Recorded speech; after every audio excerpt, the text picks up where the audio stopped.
Hey guys, gals, and everything in between, Raven here. Today's video is something I wasn't expecting to make, but the game moved me so much I wanted to make this video. How strong is Sargon from Prince of Persia, The Lost Crown? Well, let's start this with some lore. Some of you are going to yell hyperbole, but we see it firsthand at the ending of the game, so I think it is usable pretty blatantly. Ahriman had sent her to spread chaos across the world. The Simurgh then rose up against Azdaha. The Simurgh attempted to manipulate the workings of eternity. He played with threads of time, distorting seconds into hours, hours into centuries. When the evil flames of Azdaha burst forth, the Simurgh moved with calm agility.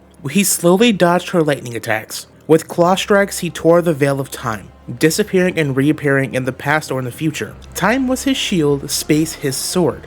But the power of Azdaha was that of Ahriman. The Simurgh could not defeat it. He then shattered the universe into myriads of grains of sand. It was no longer one battle, but 10,000 grains of battles that shimmered in 10,000 places in 10,000 moments. Like so many grains of sand carried away by the storm, Azdaha could not retain the same power in every single universe. The Simurgh struck simultaneously in the past, present, and in all the different possible futures. The battle lasted a second and 1,000 years at the same time, perhaps even more, maybe 10,000 times less. The power of Azdaha was divided. The Simurgh then froze all universes by crystallizing them into as many grains of sand. A single universe which we can breathe and worship him today.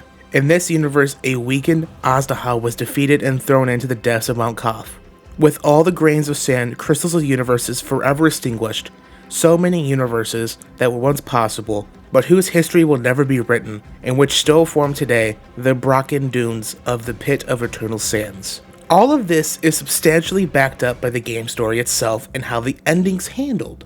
Varum got the heart of the Simurgh. He then used it to collapse and destroy the current universe to remake it. All we see after that collapse is the Simurgh Void, which itself has stars in its realm. Most likely fragments of the other universes are what we are seeing in the Simurgh realm, which makes sense due to its past. We then defeat Varum, who has most of the Simurgh's true strength. This is some Zanza level bullshit, and I fucking love it. I mean bullshit in a good way, by the way. The feathers of the Simurgh Sargon absorbed meld with his Aethra, which is the power of the universe. Every living thing is powered by that Aethra. Now, a feat that's easier to directly scale is beating the Azdaha in a fight.